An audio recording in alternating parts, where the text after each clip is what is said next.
Hello, folks, and welcome to Telling Tinder Tales, the podcast where the search for love often goes wrong, dates get strange, but the one thing you can rely on is that we're all going to have a good laugh about it. With me, Chris O'Neill.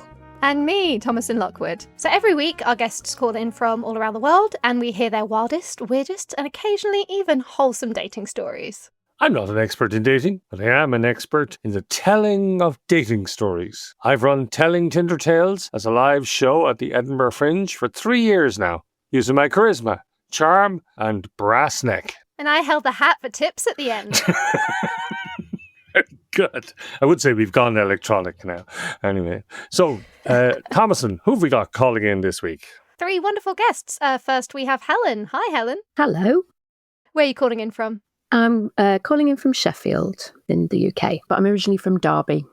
And you're a comedian, is that right? Yes, amongst other things. So I do comedy, I do spoken word, and I also write very silly songs. My favourite sort of song. David, where are you calling from and what do you get up to that you can tell us about? I'm calling in from Tufnell Park, London, and I'm an actor.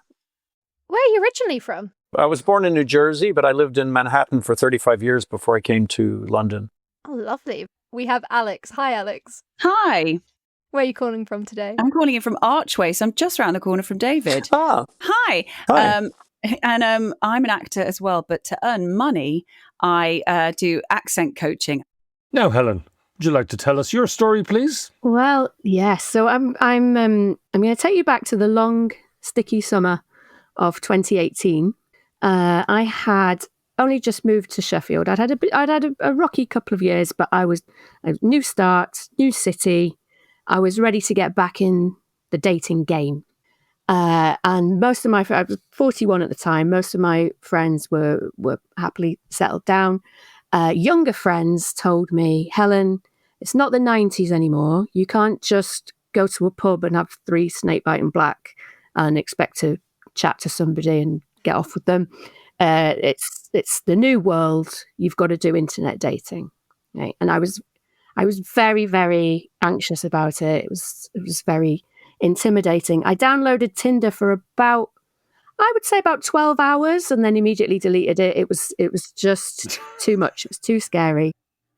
But what I did enroll with was Guardian Soulmates, which had started off as in the newspaper, but it had evolved into an internet version. The whole reasoning behind choosing that was that I was aiming towards a particular demographic. You know, I was looking for somebody maybe who was quite serious about looking for love rather than just looking for a fling. And and it's read by social workers and teachers, basically. I'd been on 2 very unsuccessful dates, one in the botanical gardens with a man who was recently a widow and very much not ready to date, and one with a climber who had no time for anything else but climbing. That was his passion. I was like, have you considered maybe dating someone who's into climbing? He apparently he hadn't. He was like, oh my God. That's a really good idea. So that date, that was the end of that. Didn't see him again. Guy number 3, again, few messages. I go straight in with the let's meet up because I've decided this is the way forward, is to meet them in real life as soon as possible. And thank God he suggested going for a drink. Mm-hmm. Going for a drink in an indie pub in Sheffield. I was like, yes, this is more normal than meeting a bloke in the daytime and not having any social lubricant of alcohol to help with this. So we go for a drink and we get on really well. So we decide to go for a meal. That was date number 1. We arranged a second date where we did go for the nice, wholesome, go for a walk thing. And then third date, we went to the cinema. Then we went for tapas. I thought, I'm ready for the next level. So I stayed over at his place. So this was the first one where it had developed to that stage. And the following morning, he says, would you like some breakfast? I said, yes, please. Toast is fine. I said, do you want Marmite, jam, marmalade? I'm a big Marmite fan, but I thought, goodbye snog, I'll go for jam. So I said jam. So I'm sat on the settee in his living room, and the kitchen is off to the side. I can't see him in the kitchen. I can hear him in the kitchen.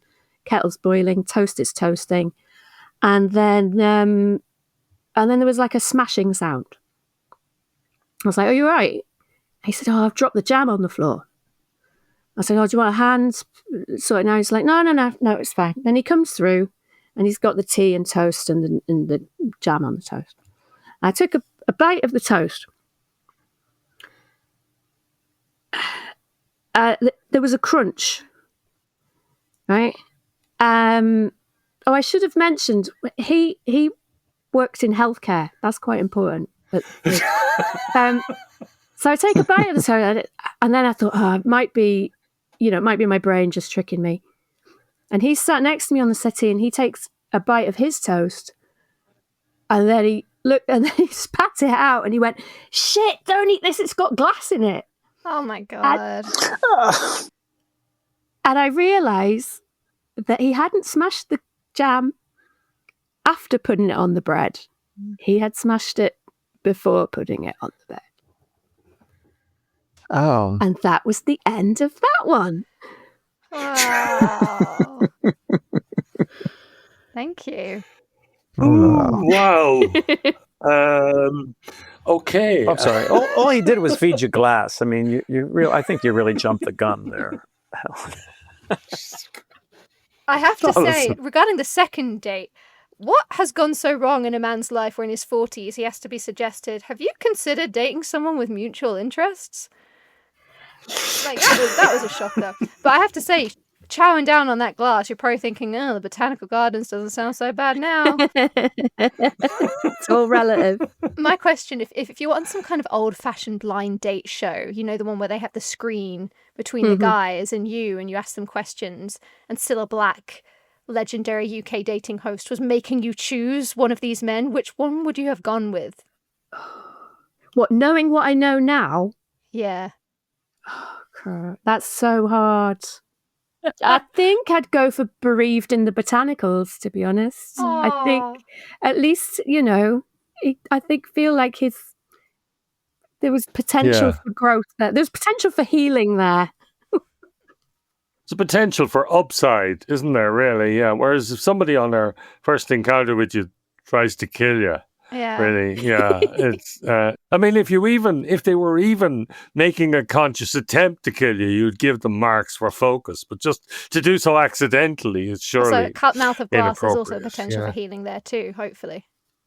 Yeah. No. Whatever. Well, but, as I say, he did work in healthcare. It did occur to me, like, oh, is he one of these people that likes to make people ill so he can heal them?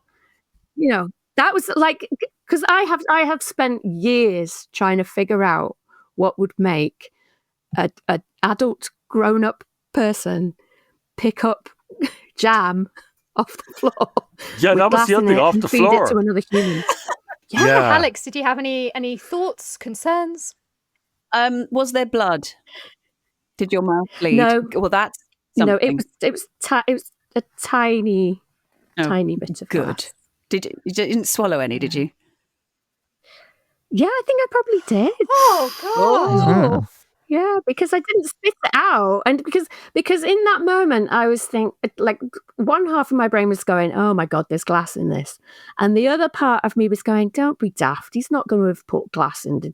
It's a bit of a seed in the granary bread, or you get crunchy seeds in posh bread, don't you?" So I thought it was like maybe a linseed or something.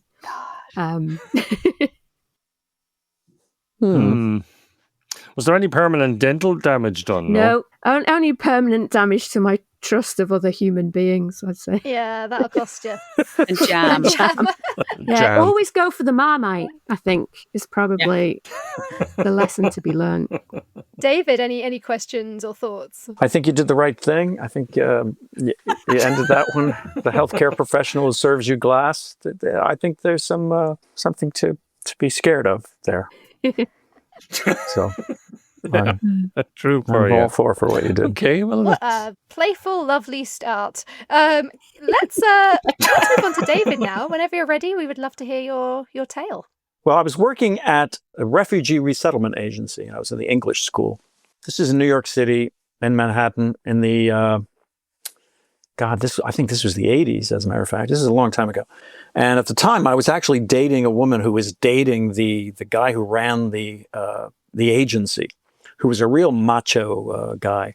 I thought, well, she's been seeing this guy, so I can go see other people as well. And there was a woman who started working in the office at this agency, and she was quite stunning. She was very tall. She probably had 3 inches on me. She had the longest legs, and she was very attractive. And so I asked this woman out, and we went out and had dinner, and it turns out she was a painter, an artist. And so we had a lovely dinner, and I thought everything was going very well. And she said, "Would you like to come back to my place?" And I said, "Yes." And I would.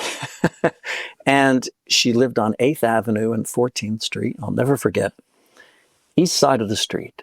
And we walked up the stairs to her place, and she says, "Oh, I'll show you my artwork." And we walk into her room, and covering every bit of the wall that you could were her paintings. Mm-hmm. And she was in a particular period at that time. And it was her penis period.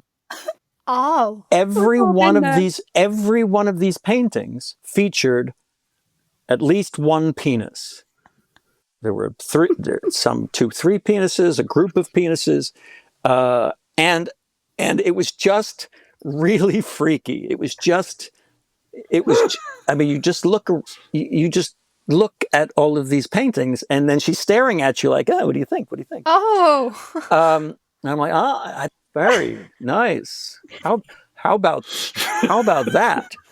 And I do remember one of them. The one that I'll never forget it was an enormous penis, like it would be like 5-story, like a 5-story building high, like a big enormous penis, and it was tilted a bit, and there was a big drip coming out of it. And the drip, the drip is suspended, and underneath the drip is a little man who's, a tiny little man with an umbrella. That was the one that stuck in my head. So, I have to say, I was a little bit intimidated.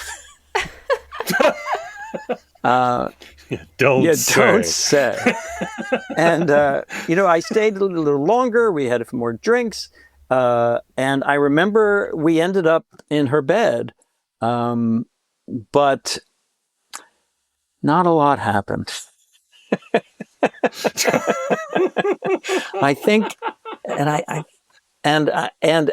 actually, at some point at 2 or 3 in the morning, I said, "Look, I think I've got to go." I actually left. Oh, man. So, that's my story. Wow, thank you very much. Oh. I'd just like to add that I too am in my penis period. Are you? That is you know what, David? I think that would have brought down any man. I love that you fled in the night like it was like a creepy painting, like haunted painting kind of vibes. You were like, yes, there's something not right here. Yes, all of the penis paintings, I could hear them in the other room making whatever noises. If penises was the worst case scenario of what painting she specialized in, because I think it is, what would have been like the best case scenario? Well, I don't know. I mean, if you go the other side of the coin, I don't think I would have felt any better by vaginas. Yeah. Right? Like, oh my God, I'm surrounded by vaginas. I can't possibly live up to this moment. So I'd rule out vaginas, as I would rule out penises. Where do we stand on anuses? What's wrong with fruit? People used to take fruit. Fruit. That's right. Suggestive fruit. I think, though, David, you've provided probably an answer to a question, right? A question that many people have asked. What's the origin of the dick pic? Hey, there you go. And I think you have possibly That's right. stumbled upon the treasure That's trove. exactly Now, right. in that regard, did you think there were a variety of penises being portrayed, or was it many representations of the same That's a very penis? good question. I don't have a recollection of it being struck by, oh, look, there's penis Pete, over and over and over and over. So I just, no, I saw them as a bunch of many different penises. She had a variety of sources for her. She had a variety artwork. of models. Yeah, oh my God, that's why she brought me there. I just realized. I've got a likeness to the man with the umbrella. Possibly. No, the man with the umbrella. She never did ask. That's what I should have said. Oh, you want me to pose, don't you? Do you think any of the penises were the head of agency's penis? Oh. That would have made me vomit. Yeah, this whole time you I think you're see. cucking him, and he's like, ha ha, 2 steps ahead. Yeah. No, she wasn't there that long. She just arrived. But man, if he walked into that room, he would have handled it much better than I had, I'm sure. It makes me laugh you saying she's just arrived, because I've just got this image of her moving in with all her moving boxes and just a moving van. Like, just put the penis portraits over there. Yeah. Or a neighbor offers to help her move in. Yeah. You've got a box just titled. Have some paintings to hang. Yeah. Books, penis portraits. Never has the term hang been more appropriately used in regard to a piece of art. But anyway. Exactly. Different. Very, very well hung. Alex, any thoughts or questions? Have you ever Googled her name to see if she became a famous artist? Oh, I don't remember her name. Again, it was almost 40 years ago. Looked it out. I now can't stop thinking about the little guy with the umbrella. I haven't even seen it. Maybe I should just do a Google search of penis paintings and maybe, yeah. You should have taken one, and then you could sell it now for millions of pounds. I could have done and said so many interesting things, but instead I ran out of there like a scared little boy. That's what I did. David, thanks. That's a very memorable story. Yeah, I think I'll probably wake with nightmares. And Alex, have you a story to tell us, please? I have, because it's just an endless succession of red flags. I had been in monogamous relationships between the ages of 16 and 36. So between the ages of 36 and 40, I shagged around. And why not? And I tried various apps. I never tried Tinder, but this one was Hinge. And I didn't think I wanted a relationship ever again. And so I just thought, my philosophy was, if someone sounds interesting and they're fit, I'll just meet them. And worst that will happen, we'll have a couple of drinks and then go home. And the best that will happen is we'll have a wonderful time. And then somewhere in between, you get a good story. And I know that while this date was happening, I know that there was a small part of me going, this is going to be a really good story. First red flag is that I was 37, he was 24. Just don't do that. Mm-hmm. And he was a musician. Well, I'm an actor. It's just dreadful. And could have been a comedian. Yeah. And he would message constantly, which is quite fun. And he would send voice notes, and he had a sexy voice, and he was really gorgeous. And he sent me some of his music, and it was really good. On the day of the date, he's sending me a million messages, and I'm working, I'm busy, I haven't got time to respond to them. And he sends me a voice note going, "Can you just respond, please? Because I'm getting really anxious about this." And I'm like, okay. So I'm like, yeah, hi, I'm just grabbing some food. So I'll see you in a bit. And he was like, yeah, I left work early today because I had a panic attack. So I'm just going to have a few drinks and see you later. I'm like, panic attack plus drinks? Is that such a good idea? But whatever. So we get there, and he said it's a mystery date. It's a surprise. Meet me at Greenwich Station, and I'm going to bring the drinks. So I get to Greenwich Station, and he turns up and gets out of a silver Mercedes, and is like, and I'm like, what? I don't care. I don't care about your friend's silver Mercedes. Like, he's been driven there. He didn't drive it. And he was like, I was trying to impress you. I was like, great. This is going well. He had a bag full of bottles of Prosecco. I think he had 4 bottles of Prosecco in it, one of which was half full. And he was like, I've just had this. It later transpired, and I could have guessed this from the start, that he had 1.5 bottles of Prosecco since he'd left work at 4 p.m. I'm just like, sod it. Okay, we're doing this. So we're going through Greenwich Park. It's dark. We're swigging from a warm bottle of Prosecco. At one point, I was like, so how come you had a panic attack then? And he's like, just, I just having a lot of mental health problems at the moment. I shouldn't really drink on my medication, but I'm like, great. God. And he's like, and it's, it's causing like this anxiety is causing me like acne and rosacea, and it's really getting me down. I'm like, I said, I had rosacea when I was in my mid-20s and it cleared up. He said, well, you didn't, because that can't happen. And I was like, okay, good. You tell me what my experience is of life, please. And so we finish a bottle of Prosecco, and he just puts it down in the middle of the road. I'm like, you can't do that. So he goes, oh, sorry, and picks it up and chucks it into the woods. And I said, you can't do that either. So I make him go and get it. We put it in a bin on the way. And then we get to Blackheath, and we get to this fairground, which is all dark and closed down. And he's like, oh no, this was meant to be the surprise. I was going to take you to the fairground. And I was like, well, good. I hate fairgrounds. And he's like, he's in a bad way at this. He's like, I've ruined it. This is awful. And we're between Greenwich Park and Blackheath. This is not a place where you can just pick up a bus. So I'm like, oh God, it's okay, dude. Really, it's fine. And we've got drinks. He's like, I'm going to order us a taxi and we're going to go into town. So why wasn't I leaving at any of these points? We get in a taxi, and he starts asking me about my ex-boyfriend and about sort of still working through those feelings of heartbreak. And then he goes, do you know what? I think you still love him. I think if he walked in right now, you'd get with him again. And I was like, no. And he just kept on and on and on. And I'm a bit pissed, and he's so weird. And this whole thing is so weird. And eventually I just start to cry.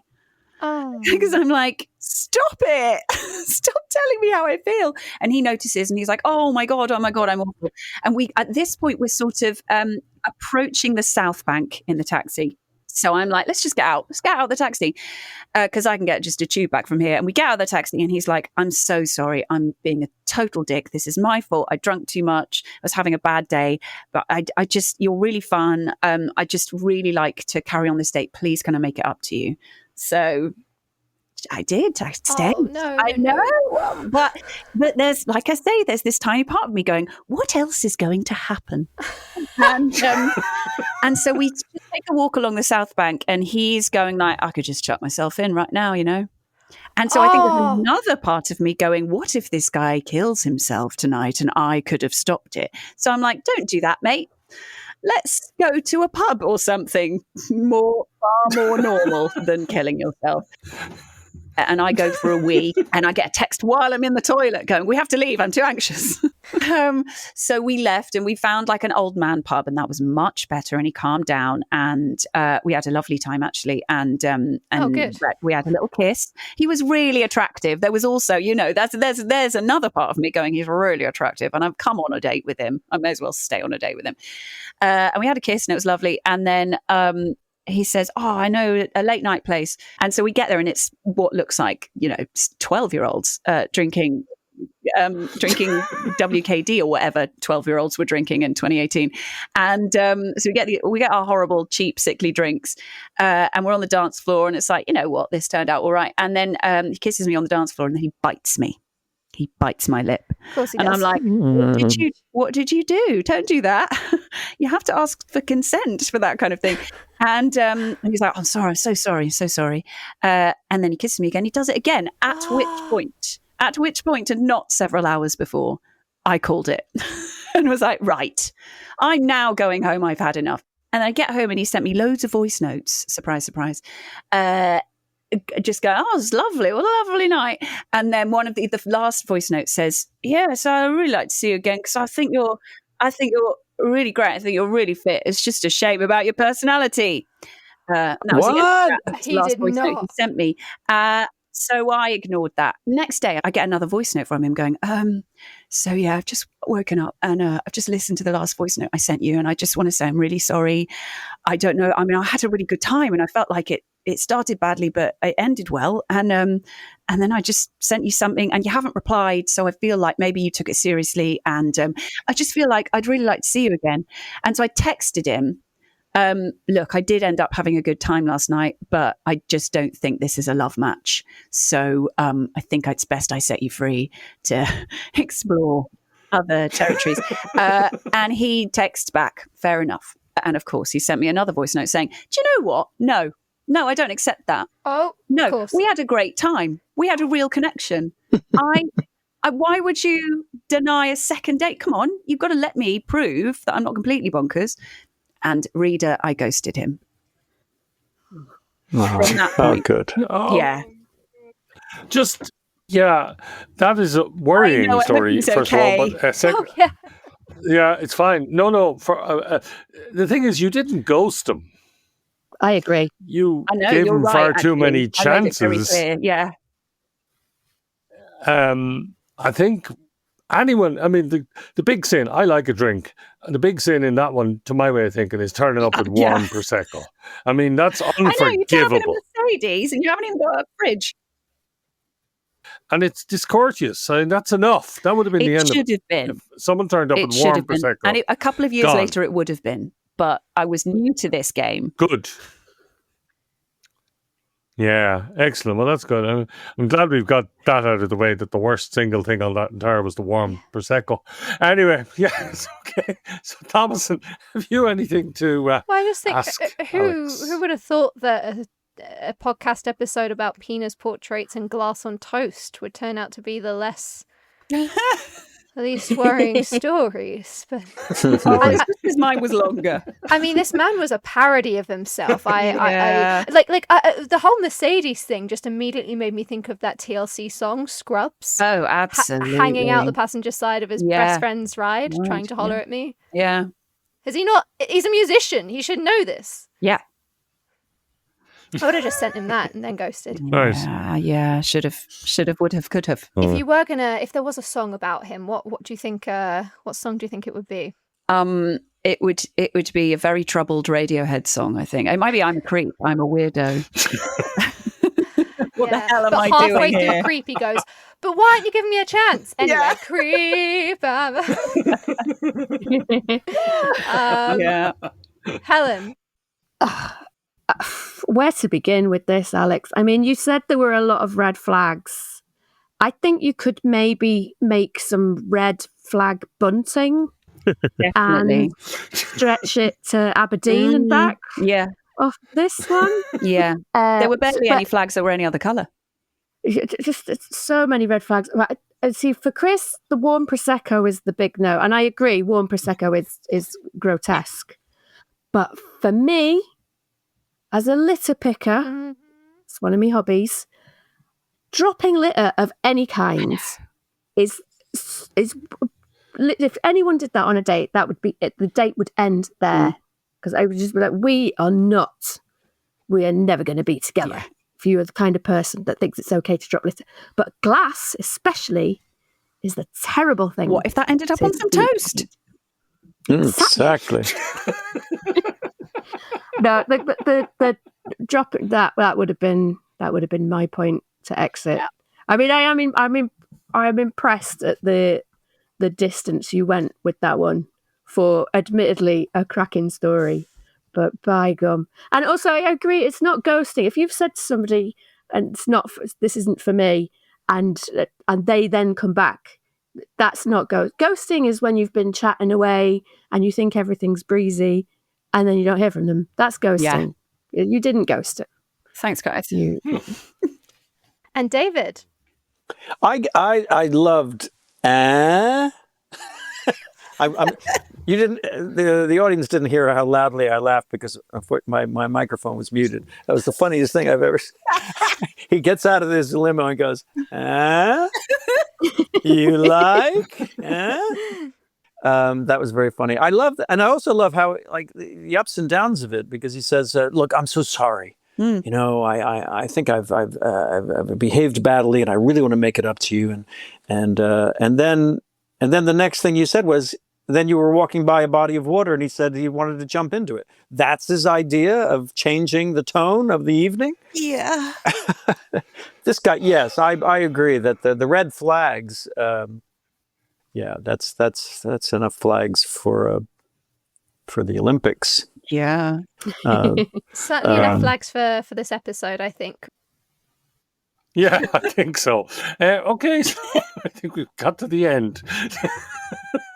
Thank you very much, Alex, for that story. So, Helen, have you anything to mention, social media or anything like that? Yes, you can find all my stuff on my website, which is helenriceisshowingoff.com. And every second Tuesday of the month, I co-host a comedy night in Derby at Debrec Studios. It's called Happy Tuesdays Comedy Club. Excellent. And David, any wisdom to drop before we go? I'm doing a show in the Edinburgh Festival this year. It's called I See You Watching. It's about the male gaze, and I play the male. Very good. Okay.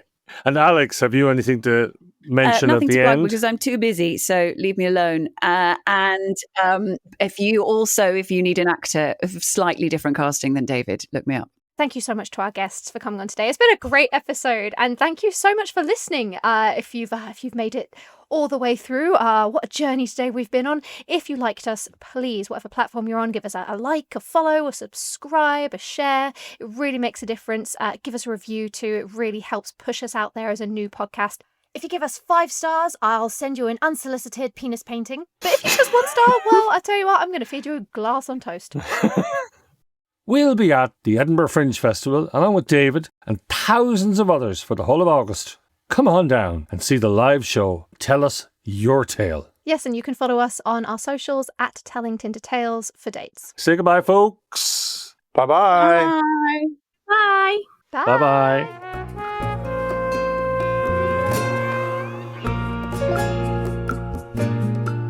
Telling Tinder Tales is hosted and produced by me, Chris O'Neill, and Thomasin Lockwood. Produced and edited by Lucy Regan, with music by Quincas Moreira. It's a Jester's Comedy Dublin production and is no way affiliated with or endorsed by Tinder. If you have a story to tell, please get in touch. Details are in the show notes. And if you like us, instead of swiping right, follow us on Instagram and or TikTok at Telling Tinder Tales.